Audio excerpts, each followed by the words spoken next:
అందరికీ నమస్కారం. ఉమ్మడి ప్రకాశం జిల్లాలో పాకాల బీచ్ మనందరికీ పరిచయమే. అయితే ఈ పాకాల బీచ్ చాలా అడ్వాంటేజెస్ ఉన్నాయి దానికి సంబంధించి. సో ఈస్ట్ కోస్ట్ లో ఉన్నటువంటి బీచెస్ లో Pakala beach one of the safest and also the beautiful beach. ఎందుచేత అంటే మనం ఇంకా పైకి నార్త్ సైడ్ కి వెళ్లే కొద్ది కోస్ట్ లో మీకు ఎక్కువ షాలో డెప్త్ లేకుండా సడన్ డెప్త్ ఉంటుంది. వేరే మన పాకాలకు వచ్చేటప్పటికి షాలోగా ఆల్మోస్ట్ మనకి ఒక 50 మీటర్స్ వరకు కూడా కంప్లీట్ షాలో ఉంటుంది. సో అది దాని వల్ల ఏమవుతుందంటే బీచ్ దగ్గర మనం ఎవరైనా ఎంజాయ్ చేయడానికి కానీ తర్వాత ఇమీడియట్ గా వేవ్స్ ద్వారా లోపలికి పుల్ చేయడం కానీ ఇట్లాంటి ఏమీ లేకోకుండా సేఫ్ గా ఉండడానికి అవకాశం ఉంటుంది. సో అట్లాంటి బీచ్ మనకు ప్రకాశం జిల్లాలో ఉంది. సో దీన్ని మనము ప్రమోట్ చేయాలనే ఉద్దేశంతో పాకాల బీచ్ ఫెస్టివల్ అని మనము ఫిబ్రవరి 14-15 తారీఖు చేస్తున్నాము. ఈ బీచ్ ఫెస్టివల్ ద్వారా ప్రజలందరికీ కూడా పాకాల బీచ్ గురించి తెలియజేయాలనే ఉద్దేశం ఒకటి. రెండోది ఏంటంటే ప్రకాశం జిల్లాలోనూ కూడా ఒక మంచి బీచ్ ఉందని చెప్పడం రెండు. మూడోది ఏంటంటే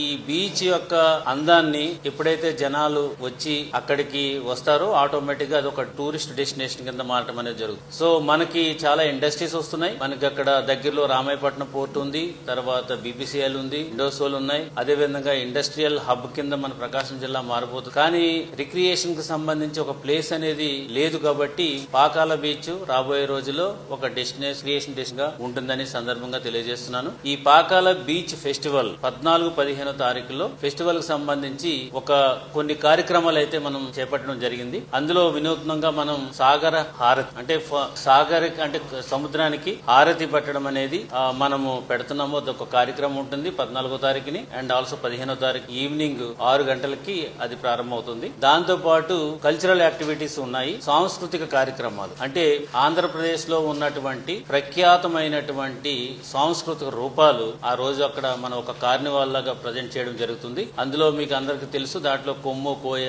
తర్వాత తప్పెడగుళ్ళు, తర్వాత దింస, పులివేషాలు, కాళికా రూపాలు, ఇవన్నీ కూడా మన సంస్కృతికి సంబంధించినటువంటి వివిధ ప్రాంతంలో ఉన్నటువంటి ఆంధ్రప్రదేశ్ లో ఉన్నటువంటి సాంస్కృతిక కార్యక్రమాలు వారన్నీ కూడా మనం ఆ రోజు ప్రదర్శించడం జరుగుతుంది.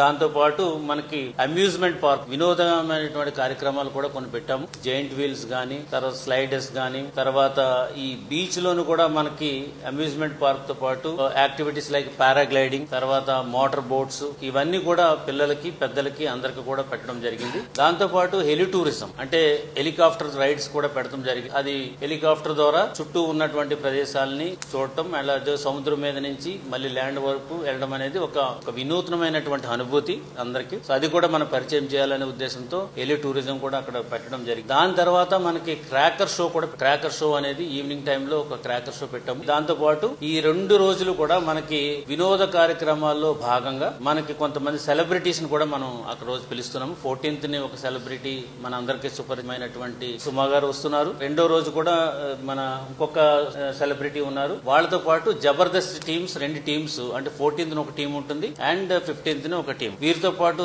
సింగర్స్ కూడా మనకి వస్తున్నారు అండ్ పాపులర్ సింగర్స్ అందరిని కూడా మనం ఇన్వైట్ చేయడం జరిగింది. వీళ్ళు ఈ వినోద కార్యక్రమంలో 2 రోజులు కూడా మనకి 7 o'clock నుంచి 11 o'clock వరకు కూడా మనకి 15th అయితే మాత్రం ఆల్మోస్ట్ నెక్స్ట్ డే వరకు అంటే ఆల్మోస్ట్ మిడ్ నైట్ 1-2 వరకు కూడా 15th అయితే కంటిన్యూ అవుతుంది. బికాస్ ఆ రోజు మనకి శివరాత్రి ఉంది కాబట్టి అది అక్కడ ఎక్కువ మంది రావడం, తర్వాత జాగారం కూడా చేస్తారు కాబట్టి దాన్ని మనం ఎక్స్టెండ్ చేయడం అనేది జరిగింది. దీంతో పాటు మనకి బీచ్ కి వచ్చినటువంటి ఈ ఫెస్టివల్ కి వచ్చినటువంటి ప్రజలకి ఏ విధమైనటువంటి ఇబ్బంది కలగకూడదనే ఉద్దేశంతో అన్ని ఏర్పాట్లు చేయడం జరిగింది. ఫుడ్ కోర్ట్ ఒకటి పెట్టి ఫుడ్ కుజైన్స్ అంటే ఆల్ టైప్స్ ఆఫ్ కుజైన్స్ కూడా మన డెలిషియస్ డిషెస్ కూడా మనం ఏర్పాటు చేస్తున్నాము. అది నార్త్ ఇండియన్ డిషెస్ అయితేనేమి, తర్వాత సౌత్ ఇండియాలో వివిధ ప్రాంతంలో అంటే ఫర్ ఎగ్జాంపుల్ రాయలసీమలో ఏ వెరైటీస్ ఉన్నాయి, మధ్యాంధ్రలో ఎలాంటివి, తర్వాత ఉత్తరాంధ్ర, ఇవన్నీ ఆల్ కాంబినేషన్ ఆఫ్ ఆంధ్రప్రదేశ్ కి సంబంధించినటువంటి డిషెస్ అన్ని కూడా అక్కడ మనం పెట్టడం జరిగింది. దీంతో పాటు ఇవన్నీ కూడా మీకు సరసమైన ధరల్లోనే ఉంది. ఫుడ్ కోర్ట్ గానీ ఇవి గానీ ఎక్కువ ప్రైసెస్ లేకపోకుండా నామినల్ ప్రైసెస్ లో మీ అందరికి కూడా అరేంజ్ చేసేలాగా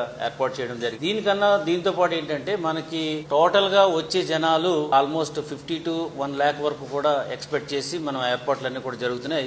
ఈ బస్సెస్ ఏవైతే ఉన్నాయో ఆర్టీసీ డిపో నుంచి ప్రత్యేకమైన బస్సెస్ బీచ్ వరకు కూడా మనకి అందుబాటులో ఉంటాయి పెట్టాం. అక్కడ ఎక్కువ మంది వస్తారు కాబట్టి తర్వాత వాళ్ళని గైడ్ చేయడానికి గానీ లేదంటే కనుక ఏదైనా అవసరం ఉండి లేదంటే ఈ బీచ్ ఫెస్టివల్ గురించి తెలుసుకోవాలనుకున్న వాళ్ళ కోసం అని చెప్పేసి మనం కంట్రోల్ రూమ్ పెట్టి సుమారు ఆల్మోస్ట్ 7-8 ప్రత్యేకమైన నంబర్స్ అంటే మన జిల్లా కేంద్రం కేంద్రంలో ఉన్నటువంటి 1077 నెంబర్ తో కాకోకుండా ఒక 7 అదనంగా మన కంట్రోల్ రూమ్ కి నెంబర్స్ పోవడం జరిగింది. ఇంకా వచ్చిన ప్రజలందరూ కూడా ఆహ్లాదకరంగా ఉండడంతో పాటు మళ్ళీ వాళ్ళు తిరిగి వెళ్లే వరకు కూడా అన్ని జాగ్రత్తలు కూడా మేము జిల్లా యంత్రాంగం అంతా తీసుకోవడం జరిగింది. దయచేసి 14-15 తారీఖులో జిల్లా వ్యాప్తంగా ప్రజలందరూ వచ్చి ఆహ్లాదంగా అక్కడ టైం స్పెండ్ చేయాలని చెప్పేసి మీ ద్వారా ప్రజలందరూ కూడా తెలియజేస్తున్నాము. జిల్లా ప్రజలందరికీ కూడా ఇది పాకాల ఈజ్ అవర్ బీచ్, మన బీచ్, మన ప్రైడ్ కింద మనం తీసుకుని అందరూ వచ్చి దీన్ని ఎంజాయ్ చేయాలని. సేఫ్టీకి వచ్చేటప్పటికి మంచి క్వశ్చన్. సేఫ్టీకి వచ్చేటప్పటికి మనం ఆల్రెడీ ఒక 50 మంది స్విమ్మర్స్ ని ఆల్రెడీ ఐడెంటిఫై చేసి యూనిఫామ్ లో పెట్టడం జరిగింది. దాంతో పాటు ఆ బోట్స్ అన్ని కూడా ఆఫ్ షోర్ లో మనము బోట్స్ అన్ని కూడా లైన్ గా పెట్టుంటాము. దీంతో పాటు ఎన్డీఆర్ఎఫ్ టీం కూడా మనం రాసాము, వాళ్ళు కూడా వస్తున్నారు. సో సెక్యూరిటీ పరంగా we have taken all care. Then lights కూడా ఆల్మోస్ట్ బీచ్ అంతా కూడా బీచ్ లైట్ అంటే సీక్ ఫోకస్ చేసి లైట్స్ పెట్టమని చెప్పేసి అన్నాము. సో అది ఒక రకంగా మంచి సెల్ఫీ పాయింట్, ఫోటో పాయింట్ అవుతుంది. At the same time safety wise కూడా బాగుంటుంది.